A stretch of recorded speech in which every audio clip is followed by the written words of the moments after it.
और अनेक जन्म जन्मांतर की स्थिति के साथ विकास की जो प्रक्रिया जुड़ी हुई है, विकास है, चलता रहता है, होता रहता है, वो उस प्रक्रिया के साथ उसका ये पूर्ण की स्थिति का संबंध है, चरम विकास की स्थिति का संबंध, वो उसका प्रयोग हजार शास्त्र सम्मत एक बात है। एक अच्छे स्तर का महापुरुष हुआ है योगानंद परमहंस, योगदा केंद्र की कुछ शाखाएं में चलती हैं, यहाँ कभी कहीं तुमको दिखाई पड़ जाए तो योगानंद परमहंस की एक पुस्तक है, उसने एक किताब लिखी है ऑटोबायोग्राफी ऑफ योगी।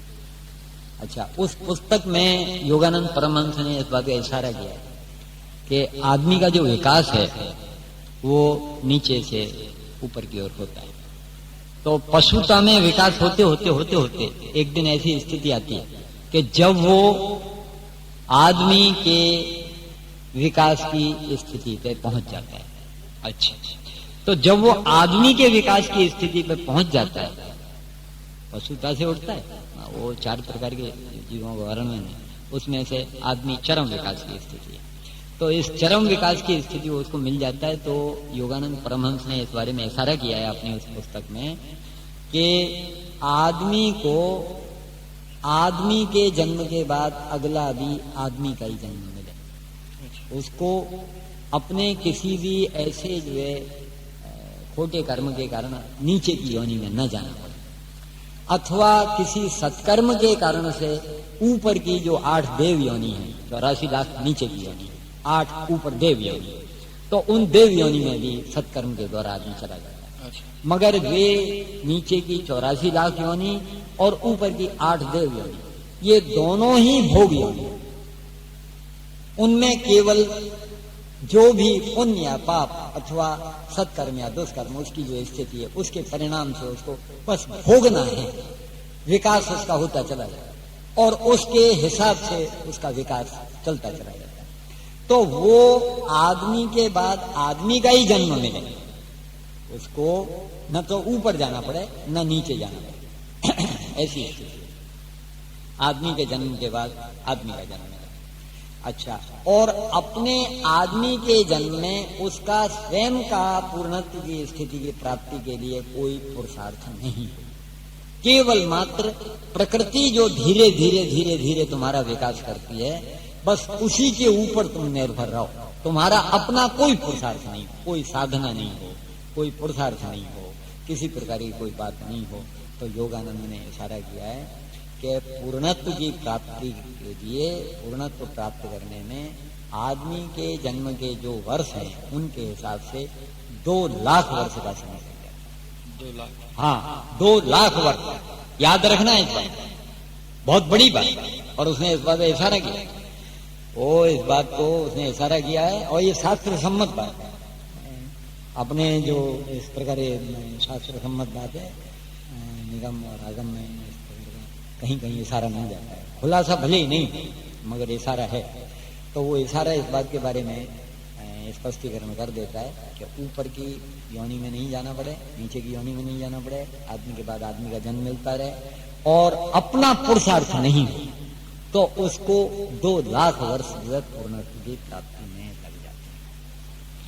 हाँ, अपने आप तुमको पूर्णत्व एक न एक दिन मिलने वाला तो है ही, नक्की है, मगर उसकी गति इतनी धीमी है, ये बात समझ में आ रही है कि 2 लाख वर्ष लगने वाले। अच्छा, एक जन्म की औसत आयु तुम ऐसा मानो कि 50 वर्ष। भाई कोई जन्म तुम्हारा ऐसा हो सकता है कि तुम 80 वर्ष जी जाओ, कोई जन्म तुम्हारा ऐसा हो सकता है कि तुम 20 वर्ष में ही पूरे हो जाओ। ये बात समझ में आता है? तो औसत मान लो, औसत मानो कि एक जन्म 50 वर्ष का होता है, तो 50 वर्ष की औसत आयु के हिसाब से एक जन्म का हिसाब किताब तुम बैठाओ तो तुम ऐसा मान सकते हो कि 2 लाख वर्ष के लिए तुमको 4000 जन्म की जरूरत पड़ेगी। 50 वर्ष का मालूम हिसाब किताब बैठा होता तो तुमको 4000 जन्म जो है लेने पड़ेंगे मनुष्य जन्म के, तब प्रकृति के सामान्य विकास के द्वारा तुम पूर्णत्व प्राप्त कर सकोगे। बराबर? अच्छा, अब इस बात को थोड़ा खुलासे के साथ समझ लो। उसमें क्या होता है कि ये उसी तरह का है जैसा कि छोटा बच्चा है, तीसरी कक्षा का है। तीसरी कक्षा के विद्यार्थी को तुम जो है MA PhD की बात करो और तुम ये समझाने की कोशिश करो कि भाई तेरे को जो है MA PhD करना है, तो वो तुम्हारी बात सुनेगा मगर उसकी समझ में कुछ भी नहीं है। बराबर? अच्छा, तो वो सुन करके खेलने के लिए बाहर चला जाएगा। उसके बाद में जब लौट के आवेगा तो फिर दोबारा तुमको पूछेगा, पिताजी पिताजी ये जो है PhD MA PhD क्या होता है?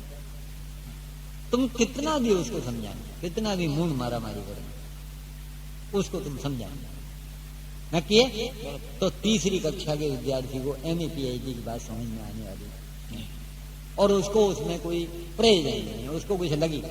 अच्छा, इसी तरह से SSC का विद्यार्थी, एक BA का विद्यार्थी, एक MA का विद्यार्थी, तो MA के विद्यार्थी को एक सेकंड वो तो ये कहा तुम यार मुझे ये नहीं बताओ कि मुझे MA PhD करना, मुझे तो ये बताओ कोई ऐसी यूनिवर्सिटी है जो कि जो है क्या नाम मेरा एकदम जो तुरंत 15 दिन में ही मेरा थीसिस सबमिट कर, जो मेरे को 5 साल लगने वाले हैं, 5 साल में 15 दिन में मेरा बेड़ा पार हो जाए। तो परमात्मा यूनिवर्सिटी ऐसी है जो चरम विकास की स्थिति के जीवात्मा हो जाते हैं। प्रकृति की प्रारंभ की जो विकास की व्यवस्था है वो धीरे धीरे, वो सच्ची बात है, इसमें कोई शक नहीं। किंतु जब वो विकसित स्थिति में आ जाता है और लगभग मंजिल के निकट होता है तो उसकी ऐसी स्थिति हो जाती है कि फिर उसको कोई समाधान नहीं होता। हाँ, और यही मनुष्य जन्म की स्वतंत्रता है। क्या करें, वो जो देवता भी इस मनुष्य जन्म के लिए तरसते हैं, उसका मतलब क्या? उसका मतलब क्या?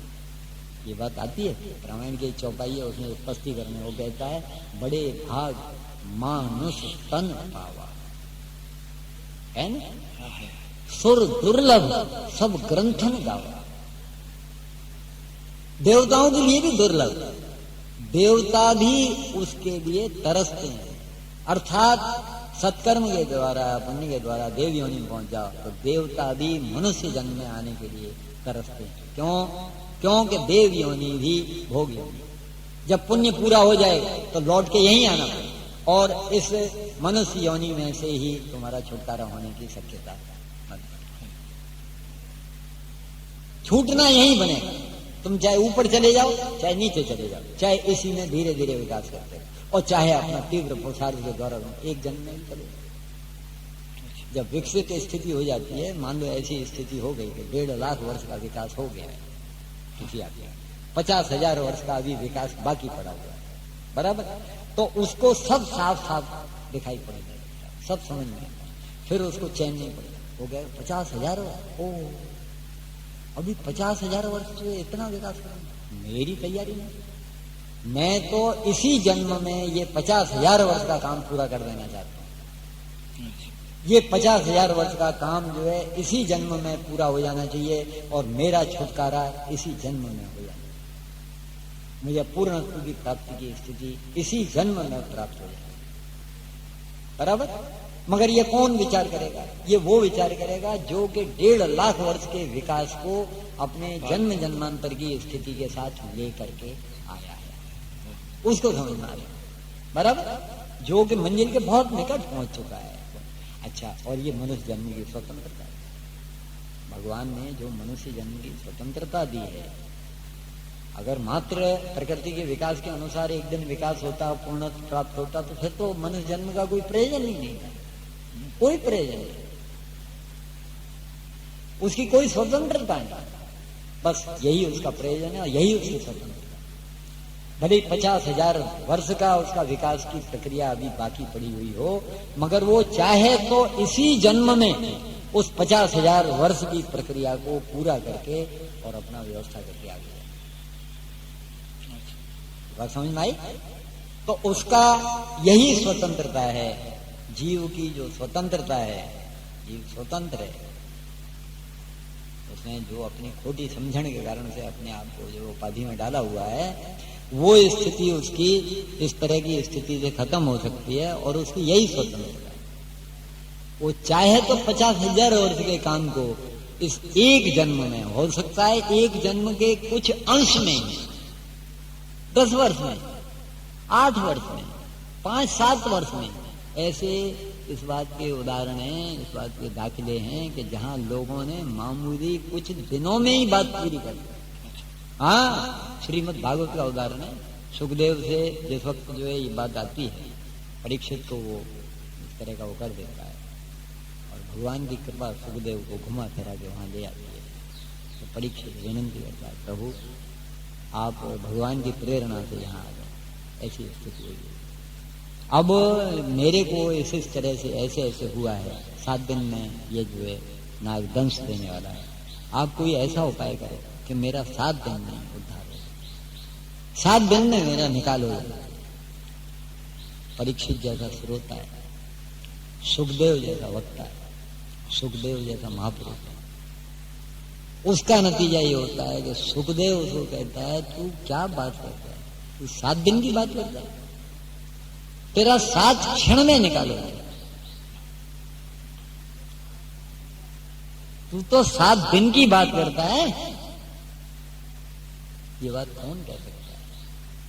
सुखदेव के जैसे, कोई सुखदेव के जैसा हो और उसकी सुखदेव के जैसे की जो कोई की किसी की ऐसी स्थिति हो तो वो कह सकता है भैया तेरा 7 क्षण में निकालेगा। अगर उसको परीक्षित के जैसा पात्र मिल जाए तो प्रश्न वही है, प्राथमिक कक्षा के किसी भी जीव का या उसका जो है वो कहे कि वो 7 क्षण में निकालो जाए, नहीं, सुखदेव का आश्वासन है 7 क्षण में निकालो जाए, मगर किसका? परीक्षित। ये बात याद है। हाँ, वो जो सत्पात्र बिल्कुल मंजिल पे, उसको दिखाई पड़ रहा, एक झटके मामला, एक झटका इसको लग गया, पार जाने, और नतीजा ये होता है कि फिर वो श्रीमद् भागवत का ज्ञान सत्य 7 दिन 7 रात लगातार चलता है। और जिस वक्त वो बात पूरी होती है तो सुखदेव उसको पूछता है कि अब बता भाई, तेरी और कुछ कोई किसी प्रकार का संशय बाकी रह गया और सब कुछ बता। प्रभु बस आप कुछ बोलो नहीं, इस बारे में तो कुछ कहना ही, बस मैं कृतकृत्य हो गया, अब कुछ कहने नहीं, बस बात पूरी हो गई, बात पूरी हो गई। ये जो स्थिति पैदा होती है परीक्षित, ये जो इस तरह की स्थिति वो कहता है, सुखदेव वो कहता है देख भाई ऐसा है, मैं जब तक यहाँ रहूंगा तब तक वो जो दंश देने के लिए वो आ नहीं सकता, इसलिए जो है अब अगर बात पूरी हो गई है तो ये कहता है तो बस अब मैं चला जाता हूँ। परीक्षित विदा करता है, प्रणाम करता है, शास्त्र में दंडवत करता है और उनको विदा कराता। उसके बाद में उसको दंश भी दिया जाता है, सर्वदंश देता है। वो एक दीगर अलग बात है, मगर वो एक इशारा है, काय बात है कि 7 दिन में बात पूरी हो गई। और परीक्षित को जो है क्या नाम है सामने देख करके तो सुखदेव यहां तक कहता है कि 7 क्षण में बात पूरी हो गई। बात समझ में आती है? तो अगर उस तरह की कोई स्थिति वाला आदमी हो, कोई इस तरह की स्थिति वाला तत्व प्राप्त महापुरुष हो और उस तरह की स्थिति वाला कोई उसको जो जिज्ञासु मिले, जो बिल्कुल उत्तम कोटि का जिज्ञासु है, जिसको केवल ये याद दिलाना पड़ता है कि जिस वस्तु को तू ढूंढ रहा है वो तू ही है, और तो बस उसी वक्त वहीं की वहीं उसका निकाल हो।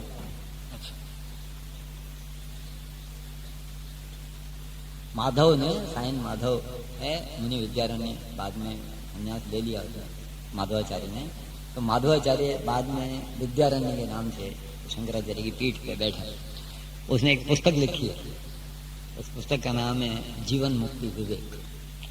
हाँ, जीवन मुक्ति विवेक। तो उसमें उसने इस बात का स्पष्टीकरण किया, जीवन मुक्ति विवेक में उसने स्पष्टीकरण किया है कि असल में 3 प्रकार के साधक होते हैं, एक उत्तम कोटि का साधक है, एक मध्यम कोटि का साधक है, एक कनिष्ठ कोटि का साधक है। और उसमें उत्तम कोटि के साधक का जो विवरण दिया है उसमें वो कहता है कि कोई भी तत्व प्राप्त महापुरुष हो और उत्तम कोटि का साधक हो तो बस कुछ नहीं करना पड़ता, उस महापुरुष को केवल उसको ये याद दिलाना पड़ता है कि तू जो है जिस चीज को ढूंढ रहा है वो तू ही तो है, और वहीं की वहीं उसका निकाल, वो उत्तम कोटि। उत्तम कोटि के साधक का मतलब ही है कि केवल उसको ये याद दिलाना पड़ता है तू कहां भूला पड़ा है, तू ही तो है, और बस 1 सेकंड में बात पूरी। वो उत्तम कोटि। इस तरह का ऐसा कोई किसी प्रकार का कोई साधक जो है कहीं सामने आ जाए तो वो जो जीवन की चरम स्थिति वाली बात है वो उसको वहीं की वहीं प्राप्त हो जानी चाहिए, प्राप्त हो जाती है, किंतु वो उत्तम कोटि के साधक। बाकी और उसने मध्यम कोटि का कनिष्ठ कोटि के साधक का कोई विवरण दिया वो बाद की बात है, उसको हम लोग बाद में बात कर सकते हैं। मगर मूल जो प्रश्न है तुम्हारा, उस मूल प्रश्न का खुलासा हो जाना चाहिए। वो खुलासा कि मनुष्य जन्म जो आदमी को मिलता है उसका प्रयोजन है और उस प्रयोजन का स्वरूप क्या है, ये वास्तविक पूर्णत्व की प्राप्ति मनुष्य जन्म का प्रयोजन। पूर्णत्व की प्राप्ति आदमी को जिस दिन मिल जाती है, जिस दिन जो कुछ हो जाता है, जिस क्षण मिल जाती है, जिस दिन की बात क्या करें, जिस क्षण की बात करें, उस क्षण के बाद बात सब पूरा हो जाता है। बस पूर्णत्व की प्राप्ति, चरम विकास की स्थिति, ये मनुष्य जन्म का प्रयोजन। वो किसी भी तरह से किसी ने दिया है, मोक्ष के रूप में, मुक्ति के रूप में, निर्वाण के रूप में, किसी ने उसको दूसरे और वो कोई खास उसको कोई महत्व नहीं करना। बस केवल खुलासा हो जाना चाहिए कि ये वास्तविक स्थिति है। उसका मार्ग क्या है, किसी का कुछ भी मार्ग हो सकता है, किसी दूसरे मार्ग से कोई जो है जीवात्मा आगे बढ़ता है। महापुरुषों के मार्ग अलग अलग हैं और उन्होंने जैसा पात्र होता है वैसा उसको दिशा देते हैं और उसका वही मार्ग होता है, उसी मार्ग से ही उसको अपनी वास्तविक स्थिति का पता प्राप्त होता है। ये मनुष्य के प्रयोजन का स्वरूप। यहाँ तुम्हारी बात पूरी हो जाती है। हाँ, तो गुरु जी एक प्रश्न यह है मेरा कि ये जो व्यक्ति का मन है वो किस तरह काम करता है और वो जो मन है, मन का स्वरूप क्या है? बात ये है कि ये जो प्रश्न है ये भी पूर्वापर प्रश्न के साथ जुड़ा हुआ प्रश्न है। पहला प्रश्न था कि व्यक्ति को जो मनुष्य का जन्म मिला है उसका जन्म का प्रयोजन क्या है और व्यक्ति व्यक्ति के अनुसार जो प्रयोजन की भिन्नता है उसमें वास्तविक प्रयोजन क्या है। अच्छा, अब वो जो वास्तविक प्रयोजन है उस वास्तविक प्रयोजन की प्राप्ति के लिए जो प्रयत्न किया जाता है उस प्रयत्न में ये प्रश्न आ जाए कि व्यक्ति का मन क्या है, व्यक्ति का मन किस तरह से काम करता है, व्यक्ति का मन किस तरह से जो है उसका स्वरूप क्या है। ये जो प्रश्न है वो उसी के साथ जुड़ा। बात क्या है कि ये जो मनुष्य का शरीर है, जो मनुष्य का शरीर है उसका क्या है कि वो 3 आयाम के ऊपर रहता है। स्थूल के स्तर पे, सूक्ष्म के स्तर पे और कारण के स्तर पे। स्थूल, सूक्ष्म और कारण। तो ये जो स्थूल शरीर काम करता है ये किस तरह से काम करता है, ये बात अगर हम समझने की कोशिश करें और इसका अपने खुद के मन में ठीक तरह से खुलासा तलाश करें तो हमें इसका कुछ स्पष्टीकरण मिल जाए। हमने देखा है कि सबसे पहले हमारे भीतर विचार की प्रक्रिया चालू होती है। कोई भी विचार उठता है, आदमी को प्रारंभ में सबसे पहले विचार उठता है। क्रिया कैसे होती है? अच्छा, क्रिया कैसे होती है उसमें फिर मन की क्रिया दिया जाता है। मन कैसे काम करता है? क्रिया तो क्रिया मन की है, शरीर की है, इंद्रियों की, तो वो क्रिया है। तो वो जो मन की क्रिया का सवाल है उसमें क्या है कि पाश्चात्य विचारधारा के लोगों ने शब्द मन इस्तेमाल किया। भारतीय परंपरा में जो पौर्वात्य विचारधारा है, पूर्व की विचारधारा में शब्द मन के बजाय वास्तविक शुद्ध शब्द जो संस्कृत में मिलता है, जिससे कि वास्तविक उसका स्पष्टीकरण मिलता है, तो वो शब्द है अंतःकरण। अच्छा, अंतःकरण जो है उसी को, अंतःकरण जो शब्द लिया है उसी को गीता में बहुत सी जगह मन शब्द से ही अभिप्रेत किया गया है। उसने मन जहां जहां बहुत सी जगह कहा है, उस मन का मतलब अंतःकरण है। अंतःकरण, तो अंतःकरण में क्या होता है, सबसे पहले हमें विचार होता है, बराबर। अच्छा, अब वो जो विचार उठता है, उस विचार का आधा सेकंड, 1 सेकंड में वो विचार उठता है और डिसॉल्व हो जाता है। विचार जो उठता है, विचार के उठने की प्रक्रिया है, वो इसी तरह से है कि वो आधा सेकंड में उठता है और तुरंत डिसॉल्व हो जाता है, बराबर, विलीन हो जाता। अच्छा, अब अगर वो विचार जो विलीन हो गया वो दोबारा न उठे तो कोई दिक्कत नहीं। वो विचार आया था और गया, बात समझ में आ गई? अच्छा, मगर वो विचार आया था और आने के बाद में जो एक बार चला गया था, उसके बाद वो 5 मिनट में, 4 मिनट में, 10 मिनट में, आधा घंटा में फिर दोबारा लौट के आ गया। जैसे दाखिला करिए, तुम घर पे बैठे हो, अच्छा, और घर पे तुमको ये विचार आता है, चलो गौतमेश्वर चले जाए, बराबर। तो उसी वक्त विचार के साथ तुरंत क्रिया नहीं होने लगती है, बाद में वो तो संस्कार बन जाता है, तब तुरंत होती है। नहीं तो क्या होता है कि प्रारंभ के दिनों की अगर तुम ठीक से वाच करोगे या ध्यान दोगे तो देखा होगा कि एक बार विचार आया होगा, चलो गौतमेश्वर चले जाए। अच्छा, उसके बाद में वो आधे सेकंड में चला गया होगा। उसके बाद 5, 7, 10 मिनट बाद फिर विचार, अरे यार गौतमेश्वर चले जाए, फिर वो विचार चला गया होगा।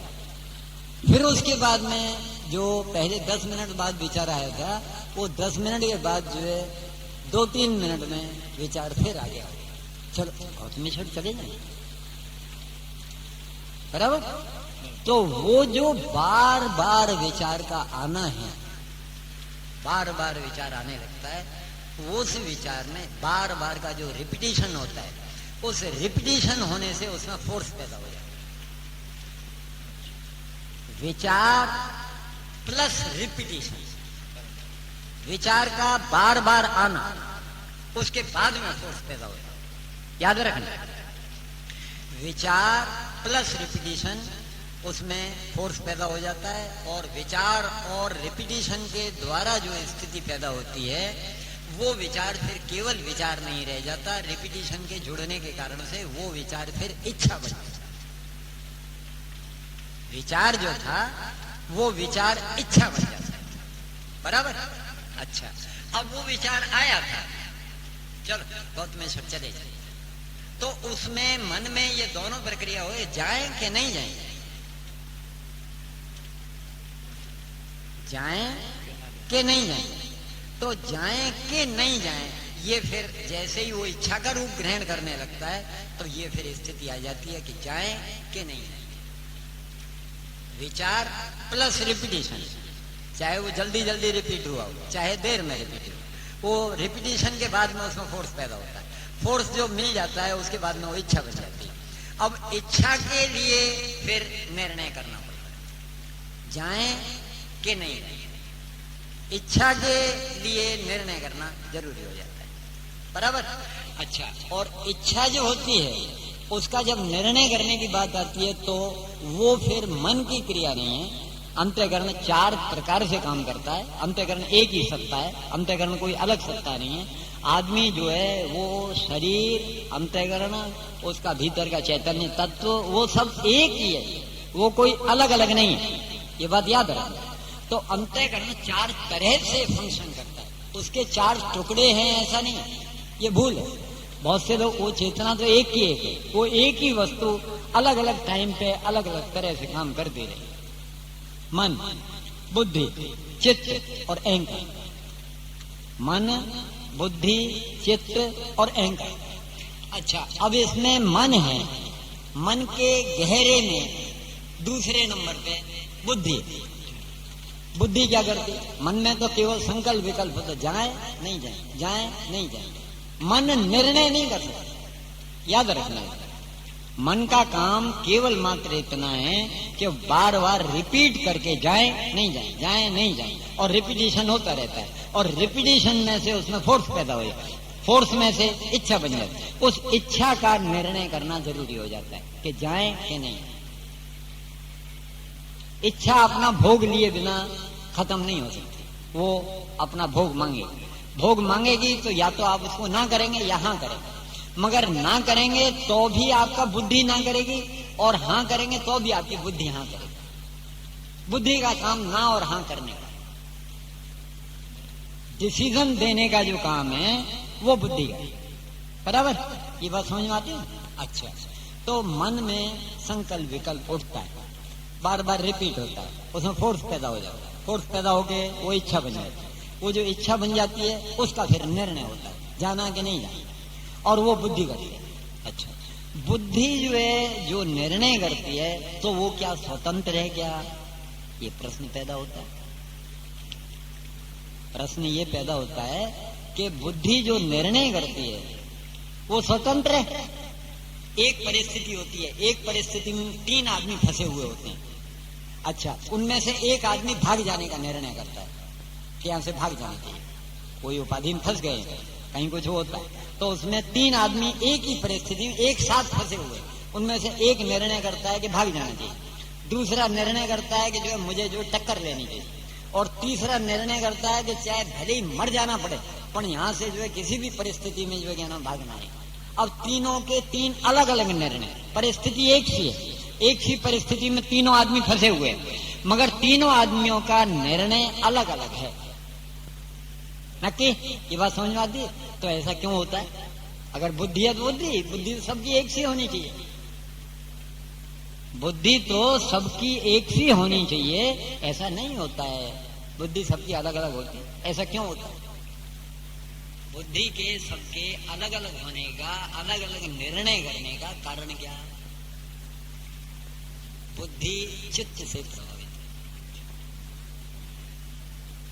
चित्त जिसका जैसा होगा उसका वैसा ही निर्णय होगा। चित्त में आपके जो अनेक जन्म जन्मांतर के संस्कार हैं वो सब चित्त में पड़े हुए हैं, हजारों जन्म के। तुम्हारे जैसे संस्कार हैं वो चित्त में संग्रह है, और चित्त का जो संग्रह है वो तुम्हारे जो है उस बुद्धि के निर्णय को प्रभावित करता है। बराबर? अच्छा, अब एक आदमी, वो आदमी जो है किसी वक्त क्रोध में आ जाता है, और क्रोध में आ जाने के बाद में वो निर्णय करता है यार बड़ी बुरी चीज है, क्रोध नहीं करना, अब नहीं करना, कभी किसी दिन नहीं। अच्छा, और जैसे ही किसी दिन कटोकटी आती है, 1 दिन 2 दिन बाद फिर वो क्रोध में आ जाता है, वैसा का वैसे ही क्रोध, जैसा पहले क्रोध की स्थिति थी वैसी ही क्रोध की स्थिति में आ जाता है। बहुत निर्णय करता है तो भी। कारण क्या? कारण एक है, पिछले जो संस्कार हैं वो संस्कार इतने दृढ़ हैं, क्रोध के संस्कार इतने ज्यादा दृढ़ हैं, अपने खोटे अहंकार के संस्कार इतने ज्यादा दृढ़ हैं कि वो उसकी बुद्धि को प्रभावित करते हैं, और वो इस बात के लिए बाध्य करते हैं। वो नहीं चाहता, उसकी इच्छा है मुझे क्रोध में नहीं आना, फिर भी वो क्रोध में आ जाता है। उसमें क्रोध में आने का कारण और कुछ नहीं है, उसका कारण केवल मात्र इतना ही है कि वो वास्तव में अपने चित्त के संस्कारों से बंधा हुआ है। चित्त के संस्कार उसकी बुद्धि के निर्णय को प्रभावित करते हैं, अनेक जन्म जन्मांतर के, और इस जन्म के सभी संस्कार उसके चित्त को प्रभावित करते हैं। अब बुद्धि प्रभावित हो जाती है, वैसे ही निर्णय करती है जैसे उसके चित्त के संस्कार होते हैं।